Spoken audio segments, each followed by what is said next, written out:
Congo Mikili Live, toujours longueur d'avance. Bande ko balandi Congo Mikili Live boyebi bon mesano tolukela bino bana mboka ya nsomi oyo bazalaka ya solo na makamba koloba na maimatali mboka lelo boyebi que premier ministre Matata Mponyo rasilaki ko défendre budget ya 2015 ndenge kaka ezalaki proposé makambo ezali ebele. Fidèle Babala oyo azali kuna détenu na CPI asengaki liberté provisoire puis aponaki RDC azonga na mabele na ye soki ekoki koyamba ye makambu ya kolobela ezali ebele tozali pe koyoka banungu mbongo ebele ebimaki pona maematali porte-parole opposition mais ekeyi banzela opposition pe awa moto ezali kopela toyebi te soki bazali ka liboke to pe ezali ndenge ni tokoyamba Gabriel Mokia Ndembo oyo amesana pe mingi koleka na émission na biso pona kotalisa bana ya Congo oyo bazali banda maemanso mazali koleka na bondenge na ye pe na polele ndenge amesana koloba et sengwa koyamba yo président Gabriel Moka. Bonjour. Merci, bonjour journaliste. Na ebandeli na lobeli makambu ya budget, est-ce que lelo étant opposant Mutomoro pe alingi makambu ya calcul ya misolo mingi ozali quand même satisfait que RDC lelo budget meki ko matamuke? On est là que RDC ils ont travaillé. Budget elongwe 4 milliards 7 milliards lelo comme 9 milliards. On est là ba aventure ya Matata Mponyo. Il n'y a rien. On est là budget. Kanisa ka mboka munene. Lokola RDC et ça la budget à 9 milliards. C'est-à-dire que tous a gouverné tous bazo produire croissance moko ezate le côté ezaka ba aventure pamba loka to mona ba jeune baza bipai na bipai baloba makamba politique o baza na maîtrise na ngote yango moni gouvernement congolais ezo sala politique o aza na maîtrise na ngote baza kaka na munduki na loboko bavandi na bango na pouvoir mais pouvoir pour le pouvoir voilà. Depuis la concertation nationale pour le Belaki, ba concertateur, likambu ya gouvernement à cohésion nationale, mais batu ebele bazali ko kamwa comment est-ce que gouvernement Matata ekoki ko défendre lisusu budget 2015 alors que gouvernement o ezalaki promu ki ekobima après la concertation nationale et monani pour l'été mais budget 2015 yebani déjà. Gouvernement Matata est un gouvernement réputé des missionnaires et c'est ba indemnité de sortie. Si on a un gouvernement qui expédie les affaires courantes. Un gouvernement qui expédie les affaires courantes et qui a la budget. C'est-à-dire, Mboka a géré de la façon dont vous voyez. Donc c'est-à-dire que Mboka a géré. Comment un démissionnaire déjà a ça et sous Moussala Yamouné Nelokola a budget? Il fallait un gouvernement qui a la budget. Total gouverneur ko sala budget ndenge nini bo ba échoué kaka bango su ba yesu ko sala budget Congo munene wana za budget ba commune ko ba Mwelebeke ba commune mike na poto kuna oyo ko sala ba budget ba 9 milliards ba 10 milliards de dollars ba 3 milliards mais pas la République démocratique du Congo et banda ko nourrir Belgique oyo construire pe Belgique na makambo ebele. Et ça la budget à 9 milliards. Et puis l'air sénateur bako fouiller budget wana et comme un budget moko ba 4-5 milliards seulement et comme même na 9 milliards. C'est-à-dire que budget basala kezaka lokuta. Budget na Congo et ko leka ba 30, 40, 50 milliards de dollars. Avec quelle production président Mokia? Apparemment l'opposition bolo barakaka mais bango bazali devant évidence vécu quotidien makambo ezo sala en pratique. Mais nana ko sala nana ko produire eza gouvernement. Mais ce gouvernement est capable de pour produire. Pour to comme na budget munene wana. Mais il faut que tout le baba ils ne sont pas capables, ils doivent partir. Ils doivent démissionner. La concertation nationale les a qui loko oyo atako kota kite mais botindika ki yango mwa muke que ils allaient loko ya malamu bana mboka basangani mais lelo apparemment batu nyonso bakota kuna surtout yanga muna bino batu ebele na loba oyo opposition surtout bakota kuna bakomi ko regretter muke bosanganja ki sans koyeba lobby to ndenge nini basanganja ki biso te ngana zaki na concertation te moyena kota na mitema ya ba opposant nyonso ezate. Bon, on a que basalaki erreur bakosi bango yango na les foot nango zéro. Mais il nous semble que Bino Peka va bloquer. Bino, ça veut dire opposition. Opposition a bloqué Nani. Monta à promettre gouvernement et ça moto a gérer Congo. Motope a bimisi gouvernement et ça kakaye. Si quoi opposition a bloqué Nani. Yé mouta nommé Kabatu. Si quoi a nommé né Batu Angote. Batu Angote bazo regretter. Donc si quoi total la ka n'enge Congo est comme il est lokuta. Fidel Babala na la kuna na CPI asengi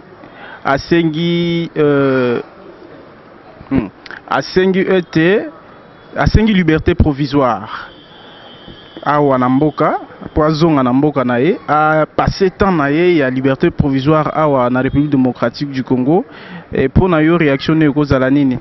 Mais aza mwana mboka il faut zonga na Congo. Il faut Congo endima ayaba endima même parce que bamuto akanga ki batinde kuna Fidel Babala za ni na problème na ba congolais ni na problème na gouvernement congolais ni na problème na congolais moko sikoyo aza député balongola pays député te mais de quel droit député a kosamusa nete so ba monike ba moyens za réuni ba pesa liberté provisoire mais siko balukele pays d'accueil quel pays d'accueil ya za wali akana eba ba kwanga na ye na ba makemba akene na pays d'accueil ya ba frite ndingini. Ah, vous m'avez dit que vous avez sakana na ba congolais. Bon banana ngo bazo gérer Congo, so bazo pekisa ba congolais bazonga na mboka na bango. Siko bino lebo plaider pour na ndeko bokomo brutaliser sous président. To brutaliser te mais to nazo mitu na ndeke sote. Mboka za yangai. So na ina zonga na Congo ko pekisa nga poni. Yo za nani po pekisa nga. Po za na munduki na maboko. Siko moto tu aluka munduki. De quel droit? Fidel Babala, il faut ba député bandi makambo na ye ke collègue na biso zonga. Po so ka zongi lobi na ngwa kene na parlement ko sa musala. Alors bon siko eloko ni aggrave ça. Capacité esengaka pe bozana capacité ya ko contrôler mutu ya ko surveiller mutu de manière à ce que a échappé na contrôle na binoté parce que zali pe responsabilité président Mokuza politicien kala oh a échappé na contrôle ndengini ya za na problème na Congo te aokima okendo wapi ako échappé nani po ya za na problème na mutu moko te aza na problème makambo Jean Pierre Mbemba kuna na CPI kuna balobi ba makambo soki ndengini ni wana mais ba mo ba moni kendo abima libanda kene po ezaki makambo moko ya boy parce que biso ba opposa biso ba congolais to ko contrôler nani aye na mboka na ete akovanda na ndako na ndenga vanda ka ke musala ndenga kendeke azui pe salaire na ndenga azwaka akepe na yeko bina pe ndenga binaka c'est tout. Mais zala ba mboko ba ratifier traité à Rome te donc ça veut dire mutu soki azali awa na RDC et que abimi ake na mboka wana baroza na droit ko kanga ete c'est ça maintenant et constituera lokola moi problème moi problème mokie mais oyo azongi na mboka na ye bato azo surveiller za gouvernement e kanga ki akokima okendo wapi takima te on va prescrire les conditions et puis aza député ako respecter ba conditions wana eza na waka ba échappatoire pamba eza na ngo faux problème banu nungu to yoka ba mbongo ebele ezaki pona porte-parole ya opposition babi ezali détourné et dévier nzela kaka na ngambo ya opposant okobeta lisolo ni na bana Congo parce que ezo yokwa mingi. Bon ngai naza intéressé na makambo porte-parole te depuis 2009 na bwaka eloko na bete eza eloko moka mayu ya lokuta bazoko saka bato eko salama na ngote bino bakosaka bino kaka mais kasi bato o gérer mboka bazaka bakoboiti alors sikoyo lokola mbongo wana bale yango bazolo ba François Mwamba moto akendeki nango pona ko régler nango makambo boye François Mwamba za s'opposant ya comment moto pour traverser zaki no opposition na MLC a traverser balabala comme toujours ba traverser kaka boulevard pa okati na ngambo boya kozwa mbongo ngo ya bato baza intéressé na poste ya porte-parole pour asala nango nini wana zaka ya procureur général de la République a poursuivre mais procureur atala aka moki anasema nini tora mofunge mais bafunge sikoyo makambo bato ba détourner mbongo bazwa ministre ya finance bazwa batuna minaku ye na Kengo so ba biso to mona mbongo wana te ba écarter bango mais batiki siko ministre ya finance yo na François Mambambo opesa na bambongo averti de quoi oh mototel motalobaki bo tuni mototel yo pensa ki mbongo wana pona ni mais il n'a pas droit bah disons nazolo ba nga pona cadre ke soki ezaki biso boyo directement au côté prison mais loko les abango bien que naza intéressé te na makamba porte parole loko les abango yango tozo mituna na face du monde yango ba prison na ba arrestation ezala kaka biso ba opposant ya vrai. Mais bango moto azo détourner, bazo piller, bazo sala makambo ya mabe. Bango bakanga bango te monsieur journaliste. Kaka biso so ezaki moki wana oh. Saisi ya biloko ba botoli tout ba sala makambo ekoki te. Mais mbongo yango ya porte-parole. L'argent a été budgétisé par le Parlement.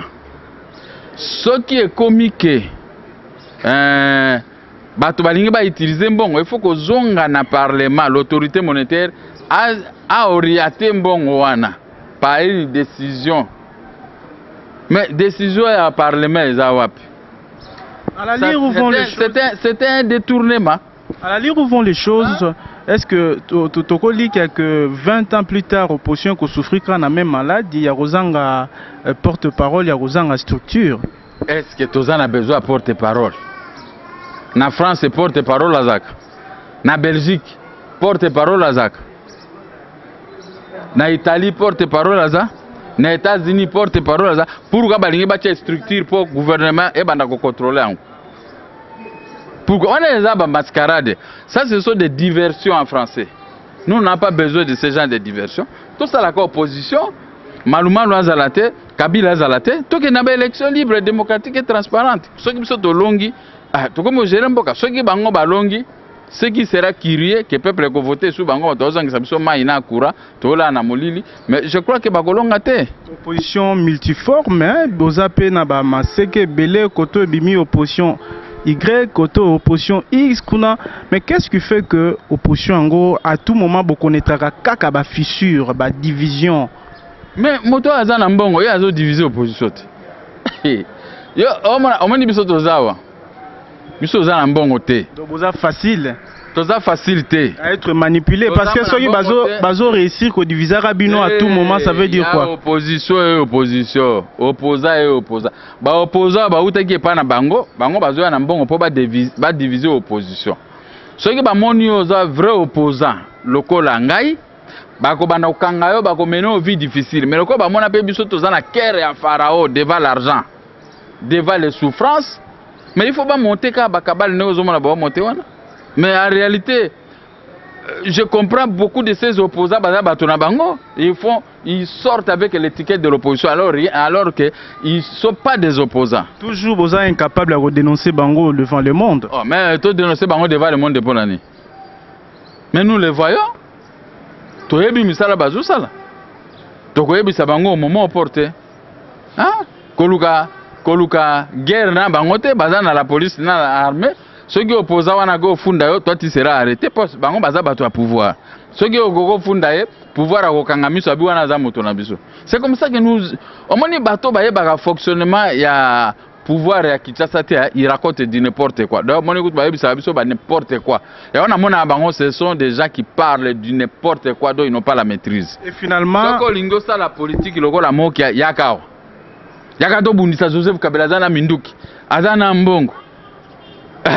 Si quoi a bloqué paye on denga bloquer kangai paye osa sortir bien oko taper prison là la mabele ozanga paye loko kolia ozanga paye mutuka ozanga tout donc osa l'opposition normalement dans le vrai sens des mots loko la biso tozo sala wana ngana ngondima yo mais ce que oza opposant ozo bombani na likolo nzete ozo kosa makambo opposition ba opposant ba yebi eloko te ba sala biso to yebi eloko te yaka ka sosa la débat nanga o découvrir nga soki yo lekinga la mayele c'est ça yango ngana mitunaka il y a des gens qui racontent je suis ceci je suis mais les rakomi na Kinshasa première chose à quoi s'affilier na pouvoir à place pour ko affronter nga ko kapete pour azad déjà bololé. Président Moki à la télévision. Dans lobby na mutute, dans lobby ngai moko, dans lobby mutute. Ba wana ba bololo ba critique kabiso. Yako ça l'opposition, Joseph Kabila beto pe fimbo. Akanga yo pe ola la penzala. Na gondima yo. Alors, président Mokia, finalement, tout le monde a ndenge makambo ekendele. Bino ba opposant congolais bolingi lisolo comme apeka le roi Tshisekedi, je fais 30 ans dans l'opposition, ça vous fait plaisir d'être opposant na makambo nyonso? Non. Ça ne fait pas plaisir d'être opposant pour l'éternité. Mais il faut comprendre la nature de ces pouvoirs. le pouvoir de Kinshasa est issu des armes venues de Rwanda, Burundi, Ouganda, Angola, Tanzanie, pour renverser un régime établi. Mais il ne faut pas jouer un régime dictatorial pour être remplacé par un autre régime dictatorial. Alors, pour affronter un tel régime dictatorial, il faut avoir des restes solides comme nous. N'est-ce pas? C'est ainsi que nous combattons les pouvoirs qui ne veulent pas. Mais vous voyez que les mandats, c'est une fois, renouvelable une fois. Mais les pouvoirs dictatoriaux envoient les gens dans les médias pour pouvoir procéder à la révision ou au remplacement de la constitution qui existe. Or, ce travail peut se faire qu'avec le vrai pouvoir qui sera établi par les urnes et par les peuples. Mais ils ont échoué, ils ne peuvent plus procéder à la révision constitutionnelle ou à l'effacement de la constitution. Mais la 69e assemblée, président Mokia, président Kabila a avoué que la volonté, il y a une élection dans la RDC. Avouer, c'est bien, mais envoyer des lieutenants pour faire le contraire de ce que tu as avoué, c'est autre chose. C'est Sauté qui monopolise les paroles dans les médias pour dire qu'il faut qu'il y ait la révision constitutionnelle. Oh, Tolombi est noté. Mais maintenant, il n'a jamais réagi que je ne vous ai pas demandé si c'était moi qui ai dit laissez-moi comme Boni Yahi de Bénin. Il dit dès que je termine mon mandat, moi je m'en vais. Mais dans les Nations Unies, on a démenti démenti, mais sur place tu dois démentir. Tu vas dire à tes lieutenants respectons la Constitution. Changez le discours. Mais quand vous les laissez, nous allons faire ceci. On doit faire remplacer la Constitution par voie des référendums. Non, on ne peut pas remplacer la Constitution par voie des référendums pour le moment. Parce que la Constitution ne dit pas qu'à chaque 5 ans, il faut pouvoir me réviser. Elle ne refuse pas non plus la révision elle-même. La révision constitutionnelle, la révision de la Constitution est constitutionnelle. Mais pas à chaque 5 ans. Mais ils le font pourquoi? Ils le font par les armes qu'ils disposent. Parce qu'ils ont pris les pays en otage. Selon Gabriel Mokia. Selon moi et selon l'opposition et selon le peuple.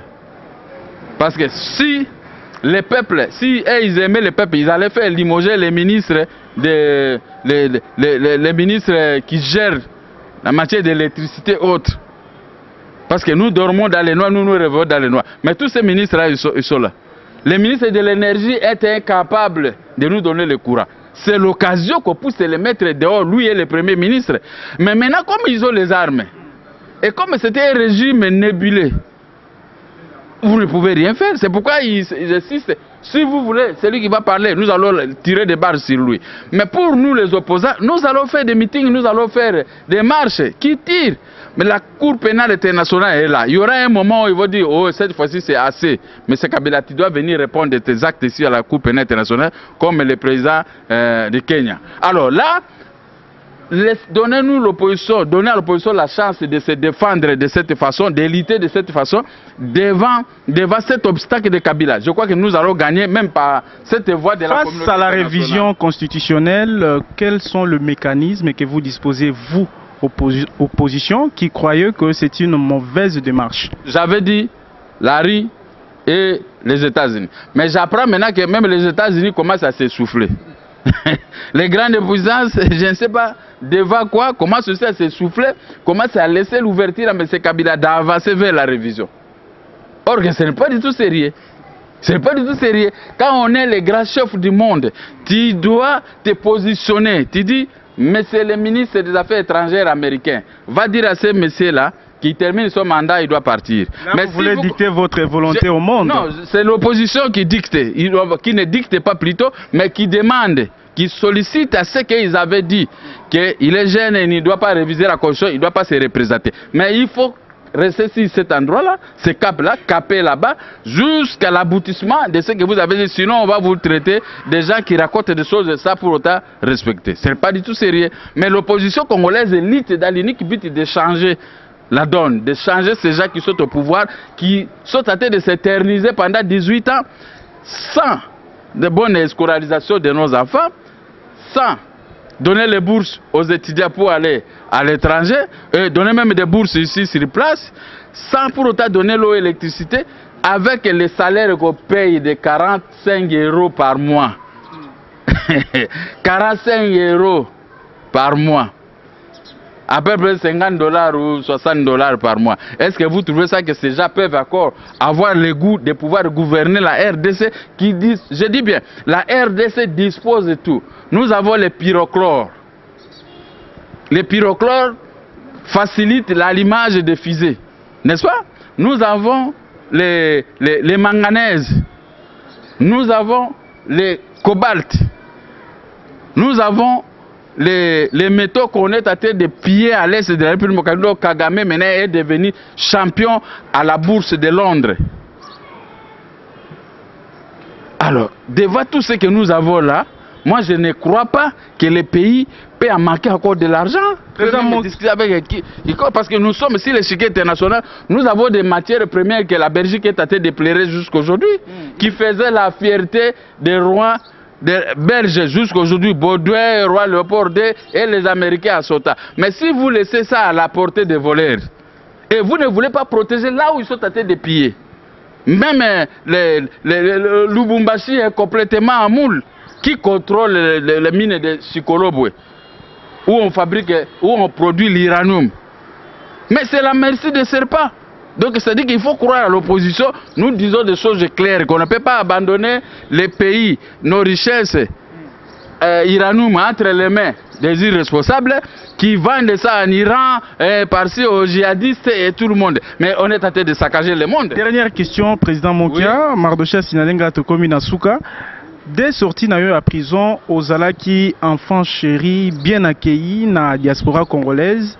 Et na évité ça pour répondre à la question en 30 secondes parce que Baïbsinga temps et sili complètement. Mais les autres, on a net commis à couteau tiré na batouya poto. Bisona diaspora tokomi kitoko. Masolo et sili.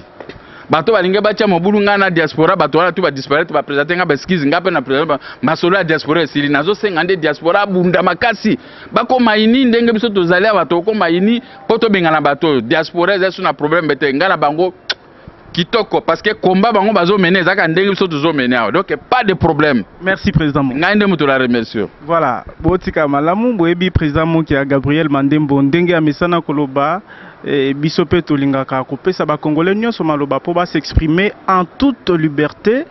Numéro à contact ezali wana soko moniko koleka opesa ba sans moko contraire au président Gabriel Mokalobi.